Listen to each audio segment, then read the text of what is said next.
अस्सलामुअलैकुम व्यूवर्स, राहत सईद के चैनल में आप सबको खुशामदीद।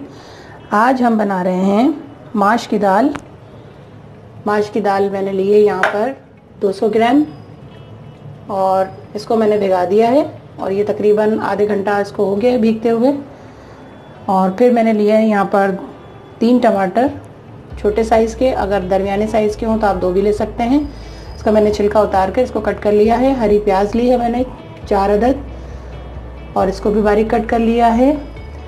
यहाँ एक दरमियानी साइज़ की प्याज ली है जिसको मैंने इस तरह बारीक कट कर लिया है। गार्निशिंग के लिए धनिया और पुदीना है और अदरक है, आधे इंच का टुकड़ा मैंने लिया है, इसको कट कर लिया है। बघार के लिए मैंने यहाँ लिया है लहसुन और ज़ीरा और स्पाइसेस में सिर्फ़ और सिर्फ इसमें जाएगा नमक हस्बे ज़ायका और ये साबित लाल मिर्च, इसको मैं तोड़ लूँगी।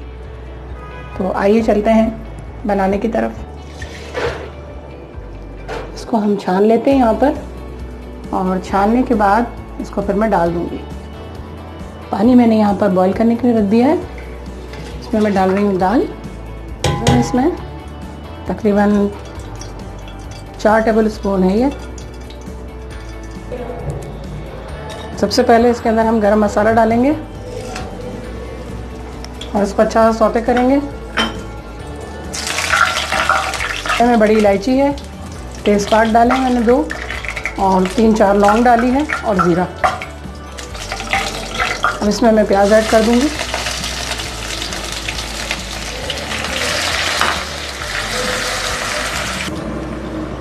अब हम इसमें डालेंगे साबित लाल मिर्च, डाल दी मैंने इसमें। इसको भी अच्छा सा सौते कर लेंगे इसके साथ। इसमें हम डालेंगे इस पॉइंट पर टमाटर और ये हरी प्याज और इसको अच्छा सा भून लेंगे और उसके बाद इसको कवर कर देंगे ताकि टमाटर का कच्चापन निकल जाए। झाग आता है, इसे हमेशा निकाल देना चाहिए। तो इसे मैं फेंक दूंगी और दाल को बॉईल होने दूंगी। टमाटर को थोड़ा हल्का भूनने के बाद इसको मैं ढाँप दूंगी ताकि टमाटर गल जाए। कवर कर दिया मैंने इसको। दाल को हमको 80% जो है वो गलाना है। तो आप देखें गल गई है। फ्लेम को बंद कर दूंगी मैं। मसाला भुन गया है, इसमें मैं ऐड करूंगी दाल।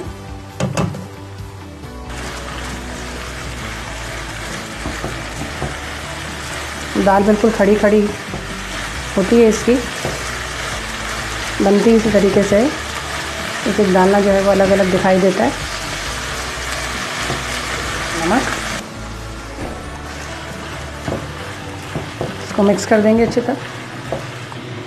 हल्का सा इसमें पानी डालेंगे और इसको मिक्स करके कवर कर देंगे।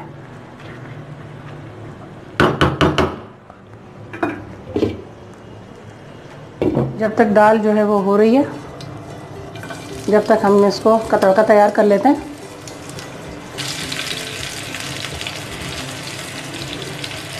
ये लहसुन और ज़ीरा है, इसका मैं तड़का तैयार कर रही हूँ। और जैसे ही दाल हो जाएगी तो हम ये तड़का जो है दाल पर डाल देंगे और फिर इसको गार्निश करके निकाल लेंगे प्लेट में।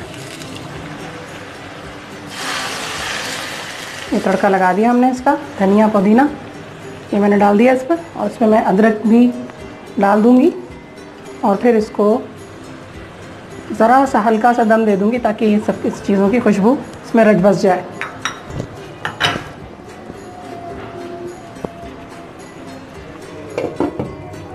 दो मिनट के लिए बस हम ये रखेंगे। फ्लेम मैंने बंद कर दिया है। माश की दाल हमारी तैयार है। हमने इसको गार्निश कर दिया और चूल्हा भी बंद कर दिया है। मज़ेदार माश की दाल तैयार है। इसको आप रोटी के साथ खाएं, चपाती के साथ खाएं, पराठों के साथ खाएं, बहुत मज़ा देगी। सर्दियों में तो बहुत ज़्यादा ये फ़ायदेमंद है माश की दाल। और नए देखने वाले जो मेरे हैं व्यूअर्स, वो ज़रूर इस चैनल को सब्सक्राइब करें। आप इसी दुआ के साथ कि अल्लाह ताला आपके दस्तरखान सजाए रखे। राहत सईद को इजाज़त दीजिए। अल्लाह हाफ़िज़।